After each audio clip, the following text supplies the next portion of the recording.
they know not what they do.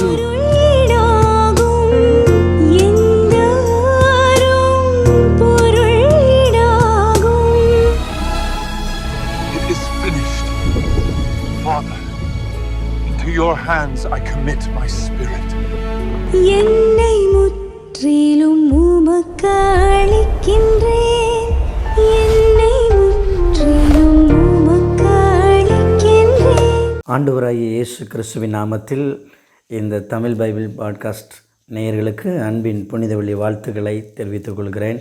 கர்த்தர் உங்களை ஆசீர்வதிப்பாராக.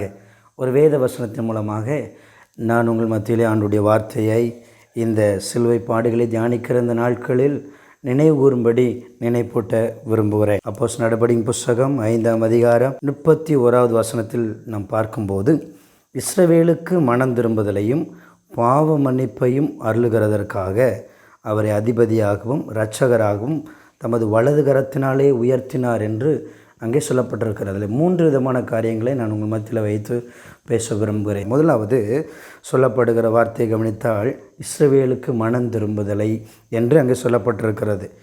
மனம் திரும்புதலை தரும் மன்னராக ஆண்டவராய் இயேசு கிறிஸ்து இந்த பூமிக்கு வந்து கல்வாரி சிலுவையிலே அடிக்கப்படும்படி அவன் தன்னை ஒப்பு கொடுத்தார்.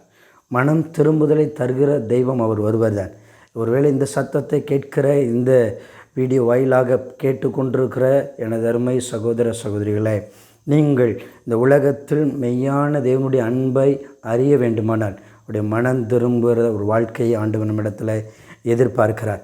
இன்றைக்கு அந்த மனம் திரும்புதலோடு ஒருவேளை என்னுடைய சுய ஞானத்தின்படி, சுய இச்சையின்படி, சுய காரியங்களின்படி எனக்கெல்லாம் தெரியும் என்கிற ஒரு சிந்தையோடு வாழ்ந்து கொண்டிருந்தால் கூட இன்றைக்கு ஒரு அர்ப்பணத்திற்குள்ளே ஆண்டு வர வேண்டும் என்று விரும்புகிறார்.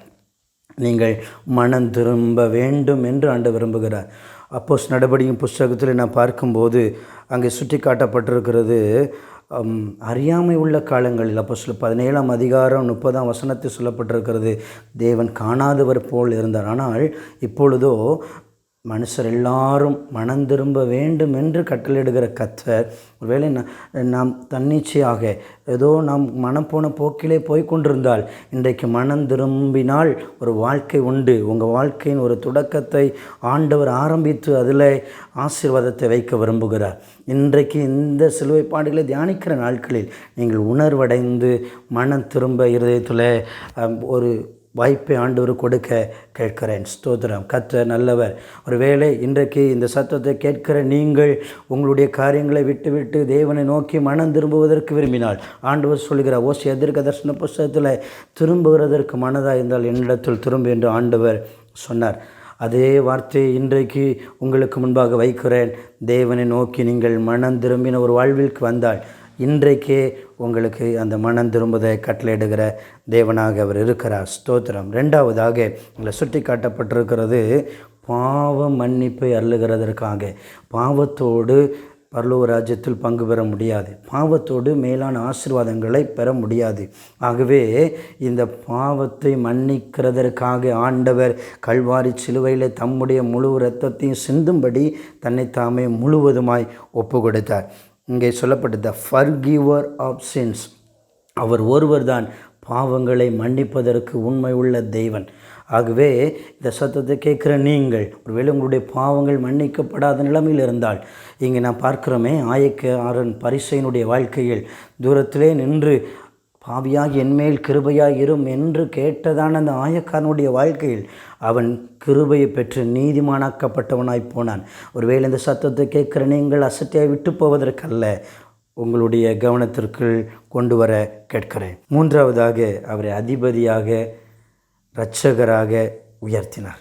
ஏன் இரட்சகராக வந்தார் என்றால், நம்முடைய பாவங்களை நீக்கி நம்மை இரட்சித்து மேன்மை அடைவதற்கு.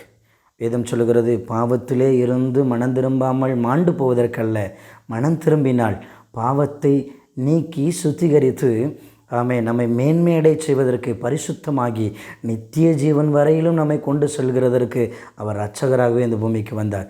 இன்றைக்கு இந்த அர்ப்பணத்தோடு இந்த தியான நாட்களில் நீங்கள் ஆண்டவருடைய சமூகத்தில் உங்களை ஒப்பு கொடுங்கள். கர்த்தர் உங்களை ஆசீர்வதிப்பாராக. ஜெபிப்போமா.